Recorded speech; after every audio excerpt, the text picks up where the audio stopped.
নতুন কিছু বানিয়ে খেতে চান তাহলে চলুন আজকে বানিয়ে ফেলি শ্রীলঙ্কার পপুলার পোল রুটি আর এর সঙ্গে খাওয়ার জন্য একটা তিখা চাটনি। পোল রুটি বানানোর জন্য একটা বাটিতে 1.5 কাপ ময়দা, সঙ্গে 1 চামচ নুন আর 1 বাটি পরিমাণ নারকেল কোড়া, একখানা মুরগির ডিম অ্যাড করে দিয়েছি। সঙ্গে কারি পাতা, পেঁয়াজ কুচি, লঙ্কা কুচি দিয়ে খুব ভালো করে প্রথমে শুকনোটা মেখে নিয়েছি। তারপরে অল্প অল্প করে জল দিয়ে একটা স্টিকি ডো বানিয়ে নিয়েছি। এই ডোটা একটু স্টিকি করেই বানাবেন, তাহলে পোল রুটিগুলো নরম হবে, খাওয়ার সময় শক্ত লাগবে না। এবার চলুন চাটনিটা বানিয়ে ফেলি। এর জন্য প্রথমেই পেঁয়াজের বেরেস্তা আমাদের ভেজে নিতে হবে। খুব বেশি ডার্ক না করে মোটামুটি ডার্ক করে তুলে নিচ্ছি।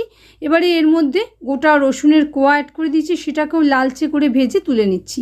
শুকনো লঙ্কা, কারি পাতা সব ভেজে তুলে নেওয়ার পর এগুলোকে একটা বাটির মধ্যে নিয়ে সঙ্গে নুন আর লেবু দিয়ে ভালো করে চটকে মেখে নিলেই চাটনি রেডি।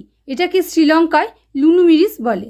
এবারে আর বিশেষ কিছুই বাকি নেই, আমাদের বানিয়ে নেওয়ার ডোটাতে অল্প করে তেল আমি অ্যাড করে দিচ্ছি আর খুব ভালো করে মিশিয়ে নিয়েছি। হাতে তেল গ্রিস করে এর থেকে একটা মণ্ড বানিয়ে নিয়েছি। তাওয়াটা খুব ভালো করে গরম করে তাতে হাত দিয়ে ভালো করে রুটির শেপে ছড়িয়ে নিচ্ছি। খুব বেশি পাতলা করব না, একটু মোটামুটি মোটা করেই মণ্ডটা ছড়িয়ে নিয়েছি। এক পিঠ সিম আছে সেঁকা হওয়ার পর উল্টে নিয়ে অপর পিঠটাও হালকা করে সেঁকে নিয়েছি আর খুব অল্প করে তেল আমি ছড়িয়ে 2 পিঠ হালকা লালচে করে ভেজে নিলেই আমাদের পোল রুটি কিন্তু খাওয়ার জন্য একেবারেই রেডি। এই পোল রুটি আর লুনু মিরিসের এই কম্বোটা বাড়িতে একবার অবশ্যই ট্রাই করবেন, আর কেমন হয়েছে আমাকে কমেন্টে জানাতে একেবারেই ভুলবেন না।